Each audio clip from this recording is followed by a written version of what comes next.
네, 의원님 오늘 인터뷰 응해주셔서 감사하고요. 제 그 사도광산 관련해가지고 좀 여쭤보고자 하는데 지난주였나요? 그 사도광산 세계유산 등재 추진 철회 결의안을 또 대표 발의하셔서 본회의에서 또 통과까지 이끌어내셨는데 주말에 이제 세계유산에 등재가 됐어요. 결국에 지금까지 이 상황에 대해서 총평을 좀 부탁드리겠습니다.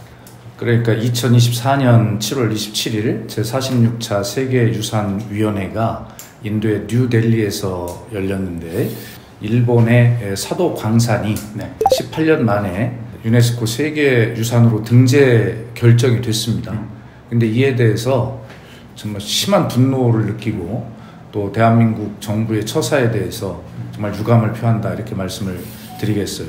그 왜 그러냐면 2015년에 일본이 군함도 등의 그 일본 그 메이지 근대 산업시설 23곳을 세계유산에 등재를 할 때도 문제가 됐었거든요.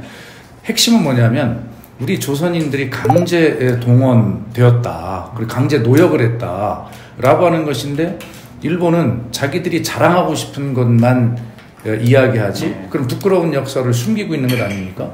그래서 2015년에 군함도가 세계유산에 등재될 때도 유네스코가 그게 권고를 했죠. 조선인 강제 노동을 포함한 전체 역사의 맥락을 있는 그대로 표현하라는 그런 권고를 했거든요. 네. 그리고 일본 정부도 그걸 약속을 했어요. 그런데 아직도 일본 정부는 이걸 지키지 않고 있습니다. 그런 상황에서 이번에 그 사도광산이라고 하는 곳을 다시 유네스코에 등재하게 된 거예요. 근데 더 화가 나는 것은 뭐냐면 2015년에는 그 강제 동원이 있었다라는 것을 일본 대표가 공식적으로 인정했고 다 기록이 남아있지 않습니까? 네. 다만 그것을 하겠다는 약속을 안 지키고 있는 것인데 아니 2024년 7월 27일에 이 사도광산 등재는 강제 노역이 있었다는 사실조차도 일본이 인정하지 않았는데 그 상태로 한국이 동의를 했다는 것입니다. 강제동원 제3자 해법이라고 하는 것들이 나와서 온 국민의 자존심을 짓밟고 그 다음에 그 강제 노역에 동원됐던 선조들을 아프게 했고 유가족들에게 정말 자존심을 짓밟은 것 아닙니까? 그런 것에 더해서 이번에는 일본의 이 역사 지우기에 한국 정부가 스스로 동참한 것이다. 분노를 금할 수가 없다. 이렇게 표현드립니다. 그 말씀해주신 그 강제노역, 강제동원 부분과 관련해서 지금 우리 정부는 대부분의 내용에 대해서 일본 정부가 성의껏 해주고 있다라고 하지만 요미우리 신문 보도에서 강제노동 빼기로 사전 합의했다 뭐 이런 내용도 있더라고요. 네. 지금 말씀하신 대로 요미우리 신문은 이 강제 동원이라고 하는 강제성의 문제를 서로 한국 정부와 협의 과정에서 이걸 빼기로 했다 이렇게 보도를 했어요. 그런데 우리 정부는 그런 일이 없다라고 지금 부인하고 있는 것이거든요. 향후에 이 문제는 관련 상임위에서 국회에서 철저하게 이 문제는 따져봐야 된다 이렇게 생각하고 외통위 민주당 간사에게 이 문제를 좀 얘기를 해놓은 상태입니다. 이 문제는 철저하게 진실 규명이 필요한 상태예요. 우리 정부에서는 어찌됐든 일본 정부에서 전체 역사를 반영하기로 했고 또 조선인 노동자 역사관 이거 즉각 설치했지 않느냐 성의를 보인 것 아니냐 뭐 이렇게도 얘기하고 있는데 여기에 대해서는 좀 어떻게 생각하세요? 강제 동원의 역사적 사실을 가혹한 노동 행위가 이루어졌던 그 현장의 사실을 전시하라는 것 아닙니까? 그런데 일본이 얼마나 꼼수에 능하냐면 그 사도광산에서 2km나 떨어진 향토 박물관이 있어요. 그 박물관에다가 한 구석에 기록을 한 것인데 거기에 역시 강제성이라는 표현은 전혀 찾아볼 수가 없고 네. 그 당시 조선인 노동자들의 어떤 생활상 뭐 이런 것들을 담은 그런 내용들을 이제 한 2km 떨어진 곳에 한 것이죠. 결과적으로는 유네스코의 권고 뭐 이런 것들을 지키는 척하면서 실제로는 현장에 이런 기록을 남기지 않으려고 하는 아주 그 꼼수에 불과하다. 속빈 강정이다. 강제성은 전혀 기록이 없다. 네. 이건 하지 않은 것과 똑같은 것이다. 이렇게 이야기를 하는 것입니다. 네. 이번에도 뭐 군함도 얘기를 조금 나누긴 한 것 같더라고요. 그런데 일본 정부에서는 그 당시에 그거를 지금에 와서 어쨌든 이것과 연계할 수는 없다라는 뭐 입장을 좀 밝혔다고 하더라고요. 그래서 왜 오히려 이전에 있었던 약속이 선제적으로 조금 더 해결돼야 하지 않는지 그 부분에 대해서 어떻게 생각하세요? 우선 이번 사도광산 등재 이 과정 자체에서 강제성 이런 것들이 빠져서는 안 된다는 것도 주장을 했지만 결과적으로 2015년에 등재가 됐던 군함도 등의 23곳에 달하는 일본의 메이지 시대 산업유산을 유네스코에 등재할 때 그때 약속했던 그러니까 유네스코가 일본에 권고했고 일본이 약속했던 그것을 반드시 왜 아직 지키지 않는가를 반드시 따져야 된다. 근데 오히려 우리 정부가 앞서서 이 문제가 2015년에 강제성의 문제는 그때 뭐 인정한 것으로 그렇게 보기 때문에 이번에는 강제성의 뭐 이 문제는 뭐 논의하지 않았다. 이렇게 지금 빠져나가려고 하고 있거든요. 이게 어느 나라 정부 이야기입니까? 말도 안 되는 이야기죠. 예. 강제동원 제3자 변제 이 법원 판결이 있을 때 윤석열 대통령이 뭐 주권의 충돌 없이 뭐 이런 취지의 이야기를 한 것으로 기억을 하거든요. 저게 무슨 소리일까 그랬어요. 바로 대통령이 그렇게 가이드라인을 그 당시에 그런 식으로 뒀으니까 지금 이번 사도광산에 등재해서 우리 정부가 이런 어이없는 태도를 취한 것 아닙니까? 더구나 우리 정부는 작년 2023년 11월에 이 세계유산위원회 심의위원회 위원국이 됐어요. 네. 그런데 이 관례상 이 위원회에서 전 회원국이 거의 만장일치로 하지 않으면 등재가 안 되는 관례, 그것이 관례입니다. 예. 그럼 우리가 일본 정부의 조치가 미흡하고 마음에 들지 않으면 우리가 반대하면 되는 거예요. 그럼 안 되는 거잖아요.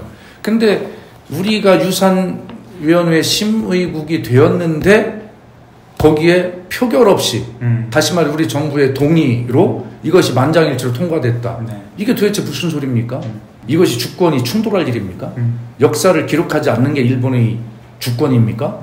그것을 주권이라고 인정하는 게 도대체 어느 나라 대통령이고 어느 나라의 정부입니까? 공개적으로는 우리 정부가 어떤 항의의 뜻이나 이런 걸 밝힌 게 사실상 전무한 결과가 된 거죠. 그러니까 그래서 지난 6월 18일 날 문화체육관광위원회에서 제가 대표 발의를 해서 그때 상임위가 민주당만으로 열려오고 있었기 때문에 제가 유감을 표했습니다만 대한민국 전체 국회의원의 이름으로 대한민국 국회 이름으로 대한민국 국회 본회의에서 통과가 되어가지고 이 결의안이 일본 외무성과 유네스코에 전달이 됐어야 되는데 상임위원회 차원의 그 결의문을 전달할 수밖에 없는 상황이었어요. 그런 과정들에서도 계속 제가 대한민국 정부의 강력한 대응을 촉구했고 특히 지난 7월 1일 날 국회 운영위원회가 열렸을 때 정진석 대통령 비서실장에 제가 이 문제를 이야기했습니다. 이 세계유산위원회 이 특징상 한 사람이라도 강하게 반대를 하면 이것을 통과를 할 수 없도록 그렇게 되어 있는데 혹시 비서실장님 외교부를 통해서 이 대사에게 유산위원회 회원국으로서 강한 이 사도광산 등재 반대 발언을 정확하게 좀 할 생각이 없는지 그거에 대해서 입장을 한번 말씀해 주시기 바랍니다. 며칠 안 남았기 때문에 반드시 외교부에 제대로 대응하도록 해야 한다라고 했더니 대통령 비서실장이 사도광산에 대한 정부의 대응은 과거 군함도에 대한 대응과 큰 차이가 없이 정상적으로 지금 진행 중에 있고요. 지금 의원님 말씀 제가 잘 경청했고 메모를 했으니까 우리 정부 당국에 전해서 충실하게 대응. 의원님 말씀을 좀 메모했고 이것을 정확하게 전달해 제대로 되도록 하겠다. 제대로 하고 있다. 뭐 이런 취지로 답변을 했거든요. 대한민국 국회가 상임위 차원에서 이야기했고 또 대통령실 질의도 했고 촉구도 했고 또 국회 본회의에서 25일 날 225명입니까? 재적 의원 전체 여당을 포함한 만장일치 의결로 결의문을 채택을 했는데 이 대한민국 국회의 의견은 뭐 한 글자도 반영이 안 된 것이죠. 강한 유감을 표합니다. 아까 계속해서 지적해 주셨는데 제3자 변제안도 그랬고 또 후쿠시마 오염수 뭐 이런 연속해서 한일 관계에 있어서 윤석열 정부가 너무 저자세 외교를 하는 것 아니냐 뭐 이런 지적도 있는데 여기에 대해서 한 말씀 주시면 좋겠습니다. 그러니까 윤석열 대통령이 취임하자마자 한일 관계를 개선한답시고 물잔론을 이야기했잖아요.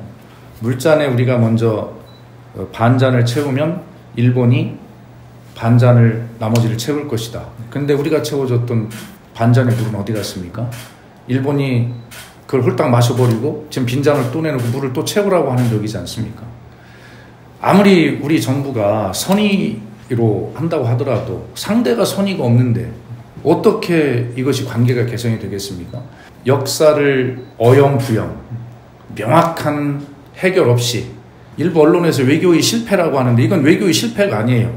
실패는 어떤 일을 의지를 가지고 추진하다가 어쩔 수 없는 여건에 부딪혀서 난관에 부딪혀서 그것을 실현하지 못한 걸 실패라고 해요.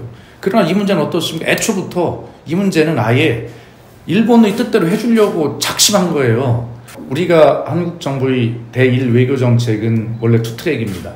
과거는 과거대로, 그 다음에 미래지향적 관계는 지향적 관계대로 해야 되는데 적어도 과거사 문제에 대한 일본의 성의 있는 그런 태도, 노력 이런 것이 있을 때 이 미래지향적 관계를 위한 노력도 함께 앞으로 전진하는 것 아닙니까? 네. 어떻게 윤석열 정부는 우리 대한민국 정부의 과거에 역대 모든 정부가 가졌던 이러한 투트랙 전략 중에서 완전히 역사 부분은 그냥 포기하고 그냥 앞으로만 나간다. 과거사를 포기하고 포장한다고 해서 한일 관계가 나아집니까? 이것은 오히려 지금까지 조금씩이라도 발전해왔던 한일 관계를 오히려 완전히 뒤로 후퇴시키는 그런 역행하는 결과라고 저는 확신을 합니다. 예. 그러니까 이런 비슷한 논란이 계속 반복될 수도 있을 것 같아요.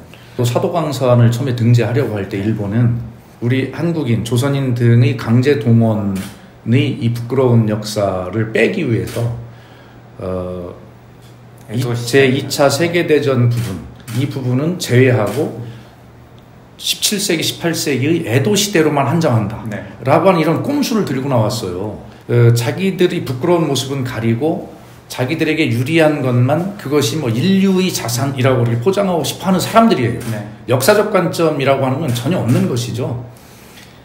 앞으로 그런 시도들을 뭐 당연히 그렇게 노력하겠죠. 그러나 분명한 것은 세계의 인류의 자랑스러운 유산이 되기 위해서는 부끄러운 부분까지도 분명하게 인정하고 그것을 바로잡으려고 하는 반성과 다시는 그런 일이 일어나지 않기 위해서 일본이 노력하겠다라고 하는 어떤 전 세계의 인류를 향한 그런 선언, 그것이야말로 일본이 평화로운 세계 국가의 일원으로 자리 잡는 길이거든요. 일본은 결과적으로 그런 과거사에 대한 반성 없이 이런 일을 계속 시도할 것이고 그것은 결과적으로 보편적인 인류애와 세계 평화에 기여할 수 있는 길이 전혀 아니다. 일본은 그럴 자세가 되어 있지 않다라고 저는 생각합니다.